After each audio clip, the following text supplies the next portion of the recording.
అందమైన చర్మ సౌందర్యం మీ సొంతం. Second aqua radiance deep cleansing gel.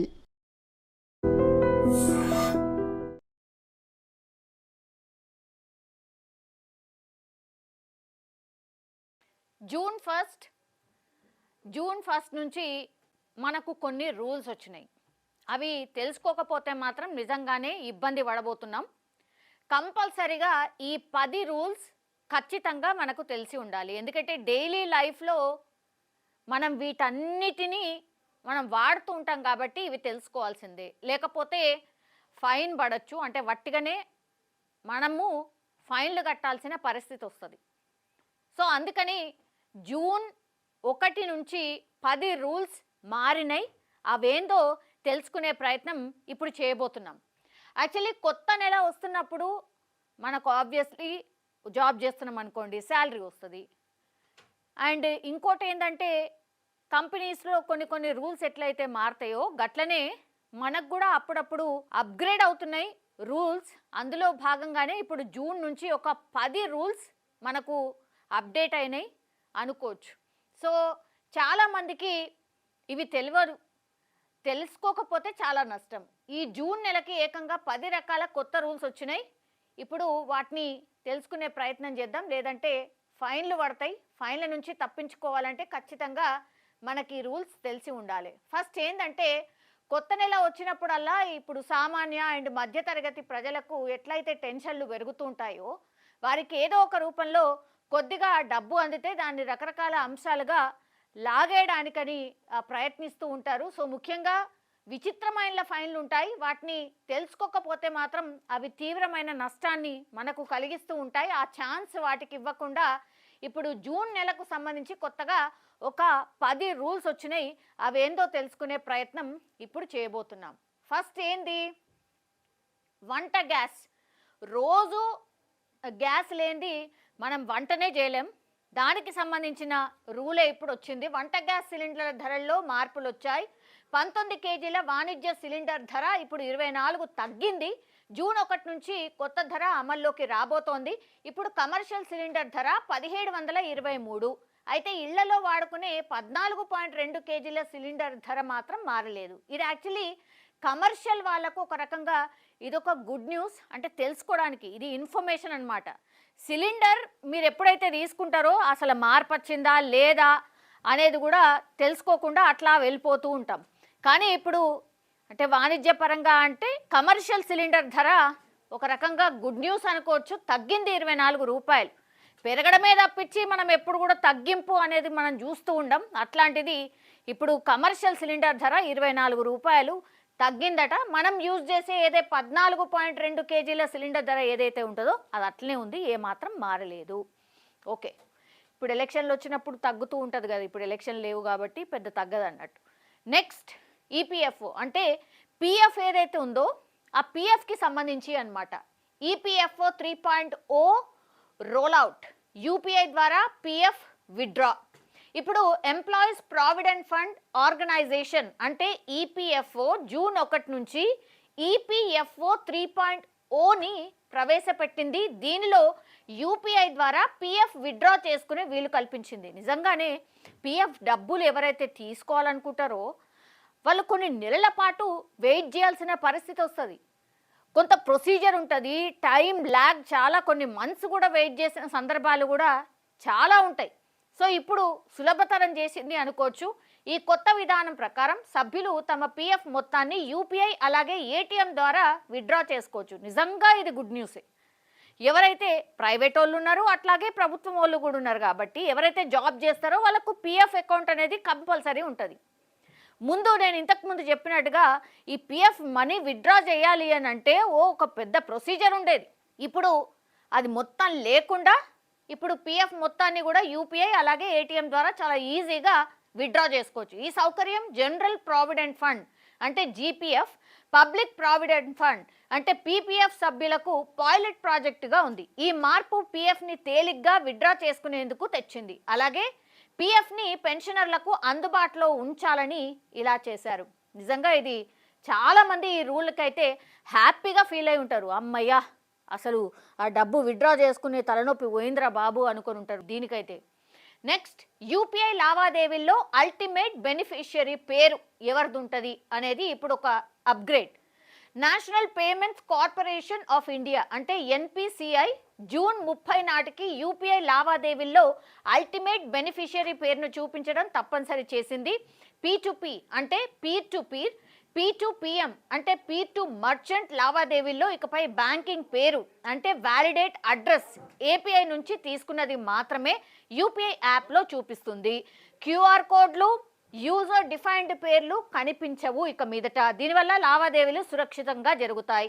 ఈ రూల్ జూన్ 1 నుంచి అమల్లోకి వచ్చింది. అన్ని రకాల యూపీఐ యాప్లలో జూన్ 30 నాటికి ఈ కొత్త రూల్ అమల్లోకి వస్తుంది.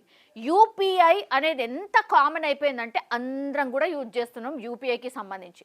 ప్లీజ్ ఈ రూల్ మారింది, దయచేసి అసలు ఏంటి ఈ రూల్లో ఏం చెప్తున్నారు ఏంటి అనేది కూడా తెలుసుకునే ప్రయత్నం అయితే అందరూ చేయాల్సినటువంటి పరిస్థితి కనిపిస్తోంది. నెక్స్ట్ ఎంఎఫ్లపై కొత్త రూల్స్ అంటే మ్యూచువల్ ఫండ్ స్కీమ్లకు సంబంధించి సెబీ కొత్త కట్ ఆఫ్ టైంని ప్రవేశపెట్టింది. జూన్ 1 నుంచి ఆఫ్లైన్ లావాదేవీల టైం మధ్యాహ్నం 3 గంటలకు మార్చగా ఆన్లైన్ లావాదేవీలకు సాయంత్రం 7 గంటలకు మార్చింది. ఈ టైం దాటాక చేసిన ఆర్డర్లు అదే రోజుకి వర్తించవు, తర్వాతి రోజు పని దినానికి వర్తిస్తాయి. ఇది మ్యూచువల్ ఫండ్స్. ఈ మ్యూచువల్ ఫండ్స్ చాలామంది పెట్టుబడి కింద చూస్తున్నారు.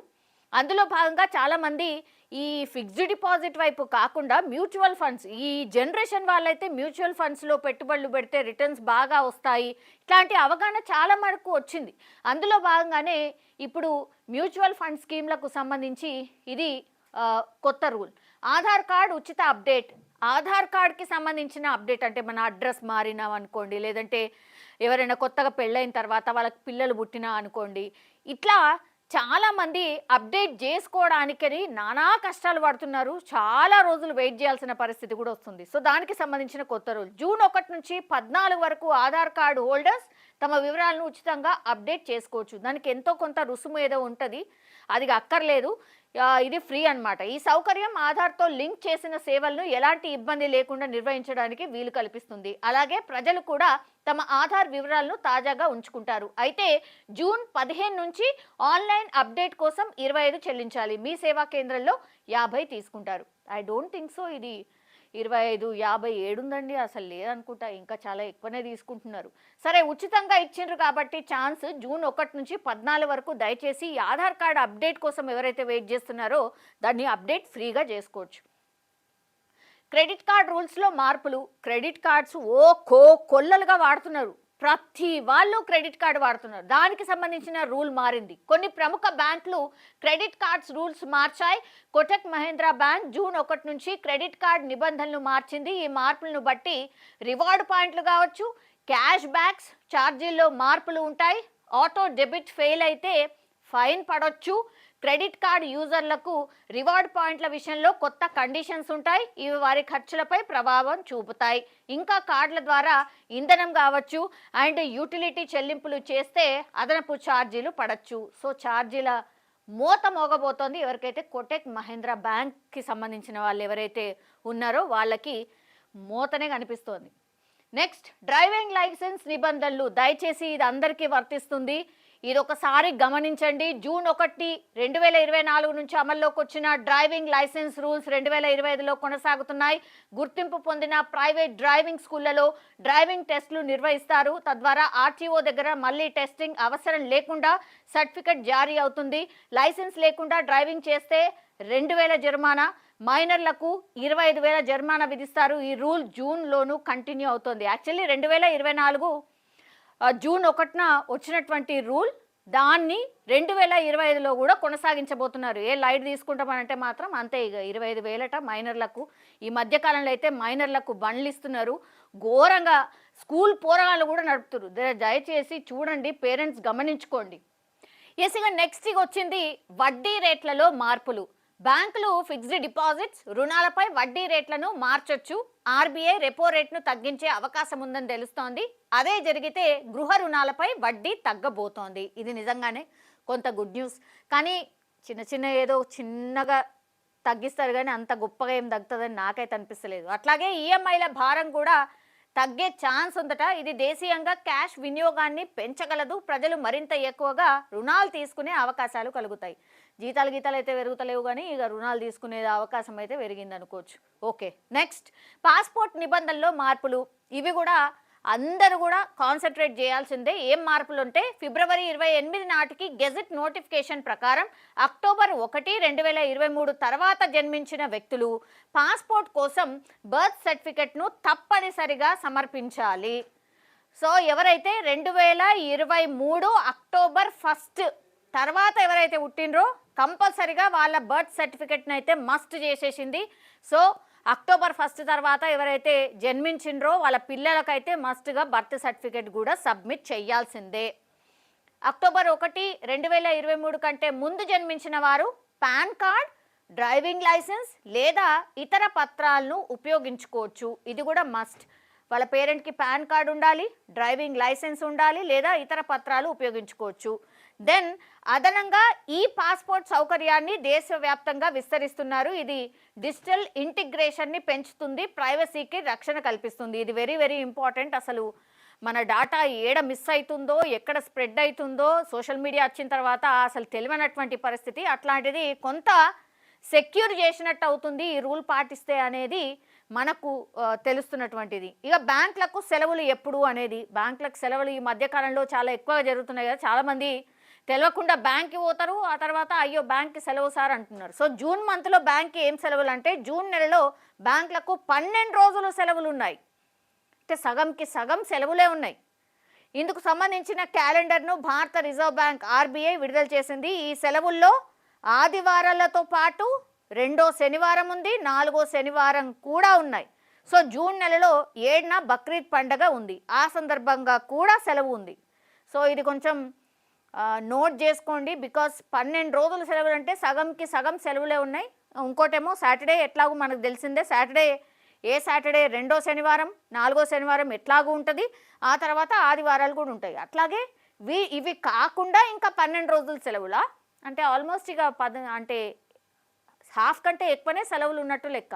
సో బ్యాంక్కి వెళ్ళే వాళ్ళు, బ్యాంక్ లావాదేవీలు ఎక్కువ చేసేవాళ్ళు దయచేసి ఇది తెలుసుకోండి. బికాస్ బ్యాంక్కి పోయిన తర్వాత సెలవు అనే సందర్భాలు కూడా చాలా మట్టుకు ఉంటుంటాయి. సో ఇవైతే 10 రూల్స్ జూన్ నెలలో.